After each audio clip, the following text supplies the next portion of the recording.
रुको एक डब्बा दिखाते हैं तुमको, ज़रा सुनना आराम से। कोई नहीं, वैसे अभी ज्योमेट्री में मैं ये सब पढ़ाता, इतना यहाँ पे डिटेल में जाने की ज़रूरत थी नहीं वैसे। चलो कोई बात नहीं, फिर भी समझ लो क्योंकि आगे भी काम ही आएगा, पढ़ाना तो है ही। देख सुन, ये मान ले डब्बा है, ठीक है, इतनी बात समझ आई। अगर कोई तेरे से पूछे इसकी लंबाई चौड़ाई बता, इसकी क्या बता, पहले तो ये समझ कि इसमें ना ये 6 हैं, 1 2 ऊपर नीचे, फिर ये 2 हैं 1 2, और एक ये 2 हैं, ये वाला और ये वाला। इतनी बात समझ आई। ये 6 फेस होते हैं इसके, 6 क्या होते हैं, इतनी बात समझ आई। अब अगर ये नीचे है और ये ऊपर है तो इसकी मदद से या इसकी मदद से मुझे क्या पता लगेगा, इसकी लंबाई और चौड़ाई।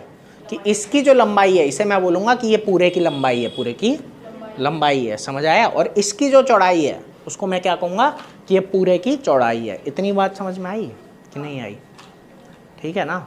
अब बात आती है, देख इसने तो हमें लंबाई और चौड़ाई दी, अब ये जो 4 बच गए, ये जो दीवारें हैं इसकी, समझ आ रहा है कि नहीं, ठीक है। ये दीवारों जैसी है ना, ये हो गया छत और फर्श, और ये हो गई 4 दीवारें, ये हो गई 4 दीवारें, ठीक है।